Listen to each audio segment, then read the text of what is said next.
Voilà, je voudrais passer la parole pour conclure à Monsieur André Gestin.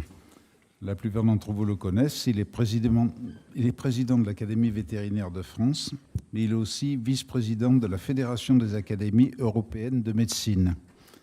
Donc, merci, je ne vous impose pas de temps. Merci beaucoup. Vous m'entendez, ça va? Oui.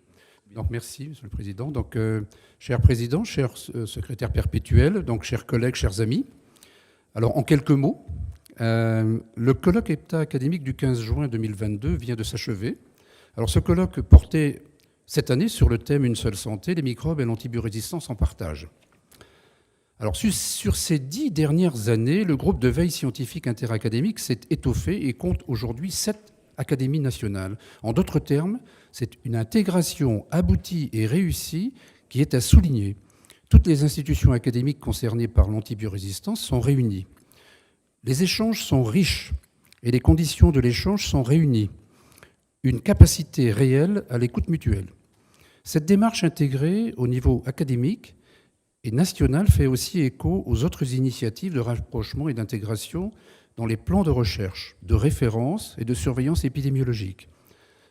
Ces rapprochements et intégrations se sont faits au niveau des institutions comme les grands organismes de recherche, ainsi l'INSERM, le CNRS, encore l'INRAE, l'Institut Pasteur, mais aussi l'ANSES et de nombreux autres instituts et universités, mais aussi au niveau des ministères. Toutes ces initiatives ont pour objectif principal d'acquérir des données scientifiques, y compris épidémiologiques, destinées à prévenir la diffusion des gènes de résistance et celle des bactéries résistantes, dans l'objectif de réduire les risques pour l'homme, l'animal et l'environnement. L'antibiorésistance est un défi pour lequel la démarche Une seule santé trouve un champ d'application. Une seule santé, c'est le concept, c'est la démarche, mais c'est aussi et surtout le mot d'ordre. L'antibiorésistance est un très bon exemple de défi sanitaire où ce concept trouve un terrain d'application dans une approche intégrative et pluridisciplinaire. Ce qui aura marqué les inflexions de ces dernières années, c'est la prise en compte réelle de l'environnement dans la démarche Un monde, une seule santé, qui désigne maintenant un concept très vaste qui va au-delà de la prise en compte de l'interface homme-animal.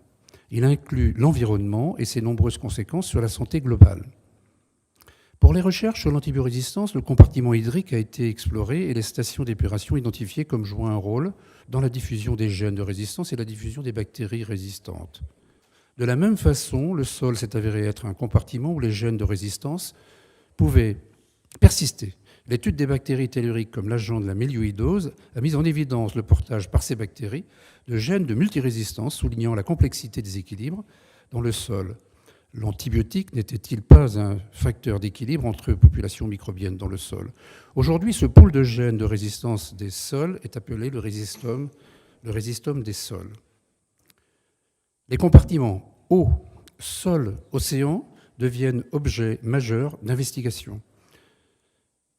La consommation d'antibiotiques a tendance à la diminution en France suite aux changements dans les pratiques vétérinaires et hospitalières et de médecine de ville, et en conséquence, l'antibiorésistance a tendance à régresser.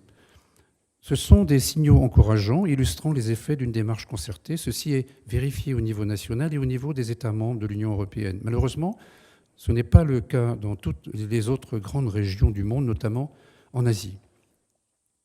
Une note aujourd'hui relativise le passage de l'animal à l'homme, et réciproquement. C'est à méditer. Si nous devons poursuivre l'effort au niveau national par de nombreux plans, ce qui pourrait être la version 3 du plan éco-antibio par exemple, il faut insister sur le fait que la lutte contre ces dangers sanitaires est maintenant organisée au niveau international. La tripartite OMS, OIE, FAO s'est renforcée par l'arrivée du PNUE, ou UNEP, qui est en fait le programme des Nations Unies pour l'environnement. Il s'agit donc d'une gouvernance au plus haut niveau, intégrant là aussi les instances internationales majeures.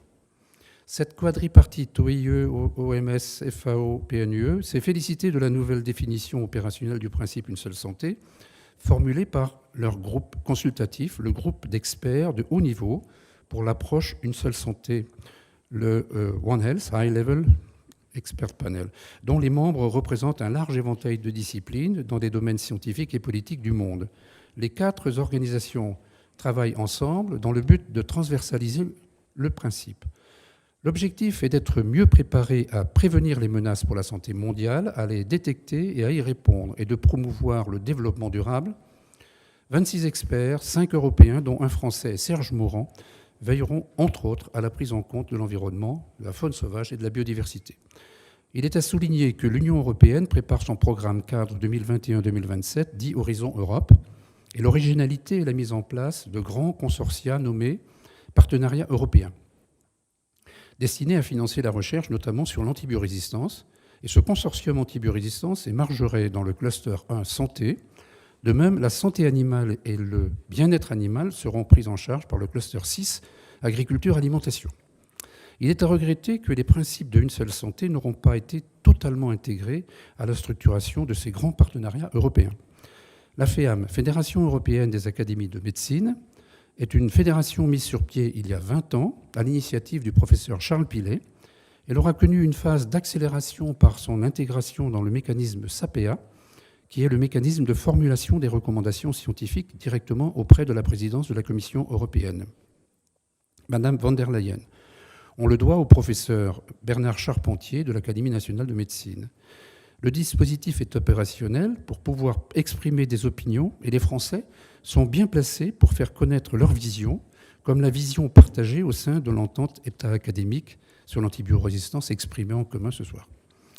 Pour terminer le message de la FEAM, je vous rappelle l'organisation d'une conférence jeudi prochain, le 23 juin, à l'Académie nationale de médecine, sur les zoonoses et l'environnement, organisée par les différentes académies nationales, l'environnement et l'antibiorésistance. Alors la table ronde dédiée à l'antibiorésistance sera animée par le professeur Vincent Jarlier, l'objectif étant entre autres de réfléchir à une utilisation prudente des antibiotiques. La table ronde sur les zoonoses et l'environnement abordera la question de la relation entre la biodiversité menacée et l'émergence des zoonoses. En conclusion, alors si l'antibiorésistance restera encore longtemps une préoccupation pour les pouvoirs publics, les dispositifs et les initiatives sont bien en place et ils œuvreront à la protection de la santé globale. Bon, en dernier mot, donc merci aux conférenciers, merci aux organisateurs. Ils vont poursuivre leur travail puisque le 28 juin, dans quelques jours, donc il y aura une réunion de débriefing pour préparer l'année prochaine. Merci beaucoup.